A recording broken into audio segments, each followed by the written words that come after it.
Hello and welcome to NJBIZ Conversations. I'm your host, Jeff Kanige. My guest today is Pete Dontas. He is an Executive Vice President at Wells Fargo in New Jersey. Pete, welcome. Thank you, Jeff. Good to be here. Thanks for joining me. I appreciate you taking the time. Now, you have a lot of experience in the banking industry and in New Jersey. So it being just about the halfway point of the year, I thought it'd be a good time to sort of chat with you and sort of get your views on what's going on in the business community and the economy these days. First of all, given where we are halfway through the year, has anything surprised you thus far, or has the year gone pretty much as you would expect economically and financially? I'd say a couple of things. So certainly we're in the middle of the year and here we are. There's been no interest rate cuts. Everybody thought we'd have rate cuts by now. It looks like we're having a soft landing, right? We haven't had any recession issues so far. So I would say if we were sitting here 6 months ago, I'd be pleased.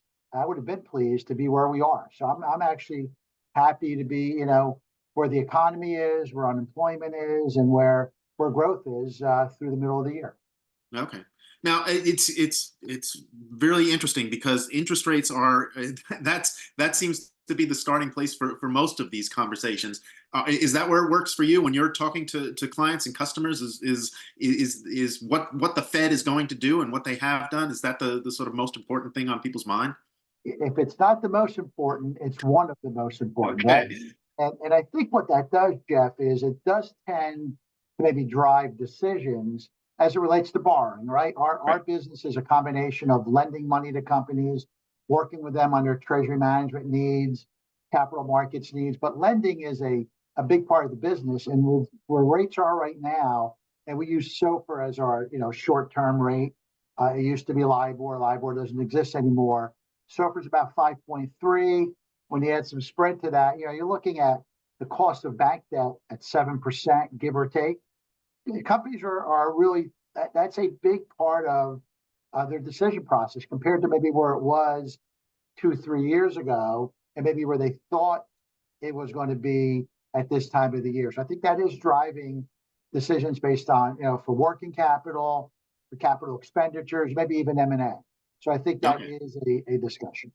All right, and what are folks taking away from that? I mean, are they being cautious? Are they moving ahead with whatever plans they might have made? Are they changing plans? How are folks responding to this interest rate environment? So it depends, right? If you need to expand, if your business is growing, a lot of companies are growing. If you need more working capital, it's business as usual, and that's maybe the new normal as to what money is going to cost from a borrowing standpoint. As it relates to capital expenditures, again, it depends. We had one client that was going to expand into a new warehouse up in New York, Westchester County, and they decided not to, and for them was probably the right decision. And I think that was part due to what they thought the business climate for their industry would look like, and to some extent, hey, do I have the growth that will facilitate this expense, which would be pretty significant for them to make that investment. So again, it just depends on where you are in your space. All right. Okay. Now, obviously, interest rates are a broad category of factor in businesses. I'm curious whether there's anything in New Jersey or this region in particular. For example, there's been an influx of infrastructure spending, dollars coming into the state. Are there other sorts of factors that are driving business decisions right now in terms of what the economy is doing and where it's going? I think it's a case by case kind of deal, and there's pockets of strength. I think we're seeing some strength in heavy equipment and the demand for heavy equipment. Generic pharmaceuticals, we have a fair amount of business with that sector. Food, everybody talks about food inflation, whether it's at the grocery store, whether it's when you go out to dinner. But you know what? Those areas and industries are doing really well. So I think, again, the interest rates are a factor. But look, maybe this is the new normal where short-term rates will be around 5%. Everybody projects rates to come down. Our Wells Fargo projection is 2 rate cuts this year, down probably, a year ago or at the end of the year, 5 rate cuts. Right. See something in September, maybe after November, one more, but who knows? Right. The economy is resilient, so we'll see what happens. But Okay. that's a fact. All right. Well, you actually anticipated the next question, which was I was going to ask you what sectors stand out as being particularly strong. You mentioned a couple of them. A, are there any others that you can think of? And B, are there any places where there is some particular weakness that could show some more strength later in the year? Yeah, I mentioned the ones that were doing well. I think I would say in terms of weakness and something we watch carefully is obviously the office real estate market, which we do some work in. We're very cautious as it relates to that.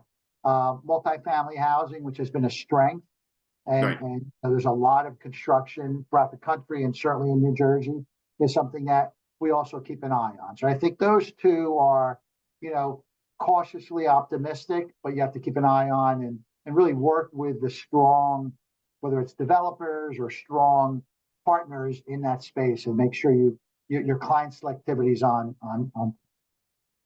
Okay. Now we've obviously talked a lot about interest rates. There's elections coming up. There's still lots of geopolitical uncertainty. What should businesses be concerned about right now in the economy, in general, and in borrowing and commercial borrowing, things like that? Are those the three main headwinds, or are there other factors that you think folks should be concerned about? Yeah, look, the election is going to happen, and whatever happens, it's out of our control, obviously. Geopolitically, depends on if you're involved in any of those regions. Most of our clients are not. The other hot button, and it's kind of cooled off, but it's still something that gets discussed, is supply chain and the availability of product and shipping cost, which kind of can fluctuate all over the place. They were very high 2, 3 years ago. They came back down. This is shipping costs in particular. They started to trend a little higher. But I think the supply chain and getting product, whether it's electronics, apparel, heavy equipment, whatever it might be, technology equipment, I think you have to make sure that you have the ability to source that appropriately, whether it's for a B2B type of sale, or if it's for your own business to operate more efficiently.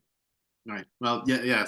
That's an interesting point. You're certainly right about that. I mean, I've heard that a lot, particularly, for example, in the construction industry, which seems to be particularly vulnerable and sensitive to those kinds of supply chain disruptions. And I've obviously heard a lot about that over the past couple of years. That's still going on, as far as you can see.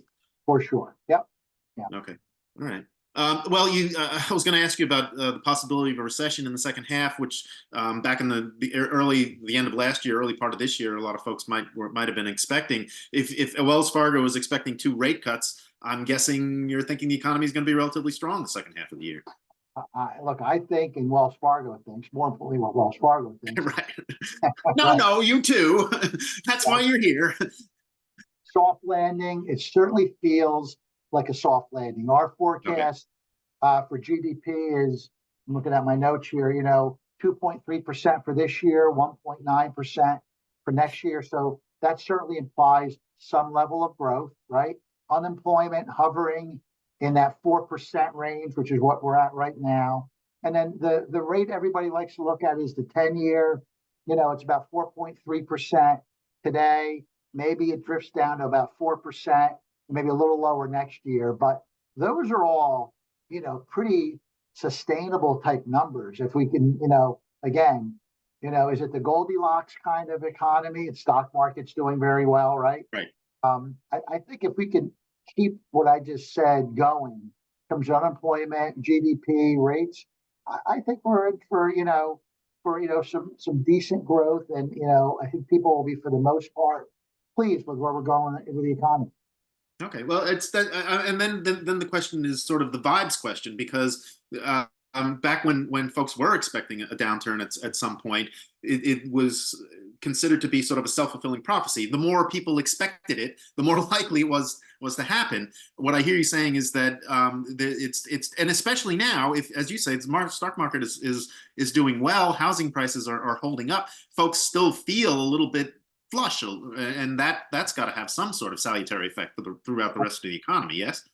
Absolutely. And you're referring, I think, indirectly to consumer spending, right? Yes. Consumer spending has held up. Now, look, credit card debt is very high. Right. Something to keep an eye on. But consumer spending, whether it's out the restaurants, travel, both domestic and international, maybe buying, automobiles, maybe that slowed down because car prices are high, interest rates are high, but you still see a lot of new cars on the road. As long as consumer spending holds up, I think that's the key to staying, out of a recession. Right. And Okay. so far, maybe you've seen a little bit of a headwind with consumer spending, but for Right. the most part, it's been strong. Okay, very good. All right, and that leads then to the last question I wanted to ask you about.